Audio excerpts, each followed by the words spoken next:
What is going on, Pats Nation? You guys already know who it is. Patriots Colby here, back with another video, and in this one, we are going to be talking about the report that came out a couple of days ago. I know your boy is late. If you guys have followed the channel or any of my social medias, you would know that I have been in Florida for the last few days, so it did make it a little difficult to get out all of this content. Unfortunately, one of those videos was the fact that the Patriots are interested in trading for the Carolina Panthers and ex-Jets wide receiver Robby Anderson, but better to make a video now than to never get the video. But it was reported that at the NFL Combine, the Patriots were looking at potentially trading for the Carolina Panthers wide receiver Robby Anderson. There were rumors going around that the Patriots were in talks with the Panthers, just kind of putting down a potential deal, just talking about, you know, the cost, just a casual conversation, okay? I think that's something that Patriots fans should first understand about this, is that just because they're talking doesn't mean that ultimately a trade is going to happen. It's just kind of one of those situations where the Patriots are interested. They're seeing if the Panthers would be interested in moving on from him. What would the cost be? What would that potential trade look like? Just potentially setting down some groundwork for a trade that could potentially happen. But nonetheless, the Patriots are interested. Now, another thing is that a lot of teams at the Combine are talking to other teams about the availability of players via trade, free agency, draft, all of that great stuff. Usually, though, those conversations between teams and front offices are about potential trades. And a lot of times, again, it's just casual conversation. It doesn't mean that those trades are going to happen. But something to understand is that the Patriots don't really get involved at the NFL Combine about those potential trades. At least it's never really reported. The last report that I can remember that had the Patriots involved in trade rumors at the NFL Combine was in, I believe, 2018. That was the offseason where the Patriots made a trade with the Philadelphia Eagles for Michael Bennett. And we all know that that trade actually ended up happening.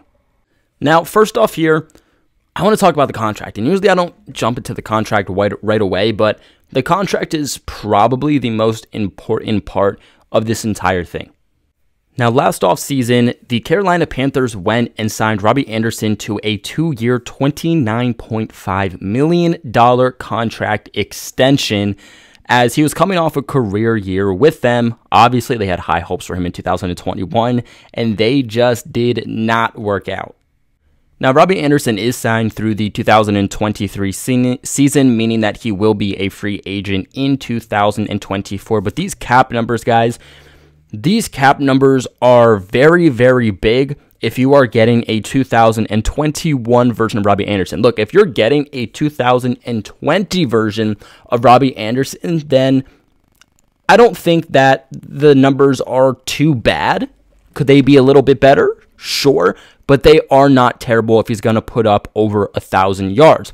In 2022, though, he's going to have a cap number of $16.8 million. In 2023, he's going to have a cap hit of $15.8 million. Obviously, at this current time, the Patriots are sitting at a position where they only have about $9.5 million to spend. So even if you trade for Robby Anderson, you still have to free up a decent amount of cap space just to make this one specific move. And is Robby Anderson going to be that end-all, be-all for you? Because he's very, very similar to Nelson Aguilar, which we will get into in this video. Now, from a Panthers perspective, if they trade him this offseason, they'll take on about $7.6 million in dead cap, but free up about $9.1 million in cap savings. But if they trade him in 2023, they'll save $12 million, but only take on a dead cap of about $3.8 million. And that cap number for Robby Anderson is $1 million lower in 2023. So honestly, for the Panthers, it does make a lot more sense to trade him next offseason than it would to this offseason. But if they're really desperate to free up cap space, then they could. As for the compensation the Patriots would have to give up, I would expect maybe a couple of other teams to be interested in Robby Anderson. He is still a good wide receiver, but because of that down year, because of the number that he has against the cap in 2022 and 2023, again, $16.8 and $15.8 million, I don't expect it to be a lot in compensation for return in Robby Anderson, but also don't expect a boatload of teams to be interested either. I don't expect the Patriots to have to give up a first-round pick. I don't expect the Patriots to have to give up a second-round pick. I could see somewhere between maybe a third to fourth-round pick that you would have to give up for Robby Anderson. And while Robby Anderson has had some really good seasons since joining the league in 2016, obviously we know he spent about 4 years with the Jets, so we played him twice a year. We're very familiar with Robby Anderson. But since joining the league in 2016, again, despite having really good seasons, he's only put up one 1,000-yard season. And again, that was in 2020 when he put up 1,096 yards and 3 touchdowns, averaging 11.5 yards per reception. Again, he's put up still decent numbers throughout his NFL career. 779 yards with the Jets in 2019, 752 in 2018, 941 in 2017. And then obviously this past year, a down year, he put up his worst statistical season with 519 total yards. Still playing an entire season, 9.8 yards on the average. That was also his worst per season, and a total of 5 touchdowns. Again, those numbers aren't terrible against the cap if you're going to get a guy that is going to put up 1,000 yards plus for you on this season. But the odds of him doing that for the Patriots, especially within their specific system, because of how they really like to run within the short to intermediate route and not so much deep routes, which Robby Anderson is known for. That is his game style. Not to mention the fact that the Patriots are 1, run heavy, and 2, like to spread out the ball a lot. The odds of him getting 1,000 plus yards with the Patriots are not good. And the thing is, you already have a guy, a speedster, that you already have on the perimeter in Nelson Aguilar that you are paying tremendous money to in his final year in 2022. You cannot have Robby Anderson and Nelson Aguilar on your team with both of their cap numbers. It is absolutely absurd if the Patriots even tried to do so.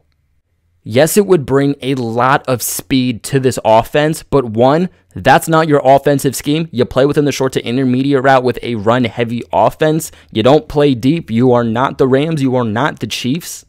And you are heavily overpaying 2 guys.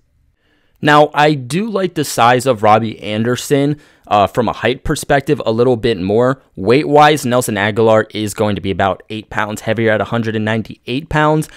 So from the weight perspective, Robby Anderson at 190 isn't necessarily ideal, but is going to bring more height on the perimeter. I think brings more versatility to an offense also. Mainly plays perimeter, but can also play within the slot, but is going to give you a height of 6'3" versus Nelson Aguilar's 6 foot.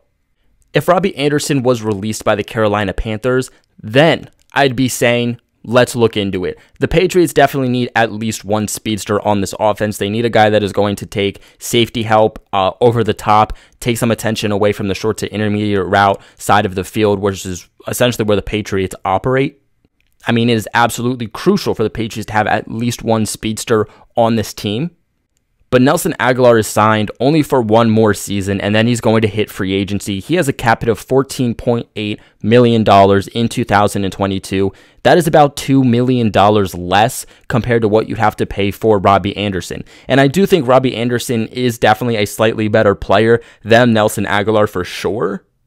Robby Anderson has been a very consistent and reliable target despite last year, as where Nelson Aguilar has been very inconsistent throughout his career.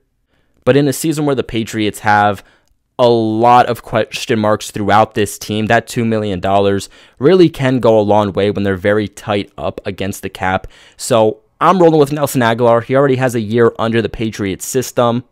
You only have to ride out 1 more year with him if, you decide not to sign him afterwards. Not to mention the fact that, again, if you do trade for Robby Anderson, one, the cap is higher, but two, you're going to have to give up draft capital. The Patriots don't have a lot of draft capital this offseason. They need that draft capital to go ahead and have a perfect draft in a very tight up against the cap offseason. So, again, if Robby Anderson is released, then I'm potentially looking at a way to move on from Nelson Aguilar, sign Robby Anderson to maybe a little bit of a cheaper deal, and then I love the move. But if you're talking about trading for Robby Anderson, I don't like it. What are your guys' thoughts, though, on this rumor? Let me know in the comment section below. Remember to leave a big like on the video and subscribe to the channel for all of your New England Patriots news. Like always, though, I appreciate you guys for watching, and go Pats.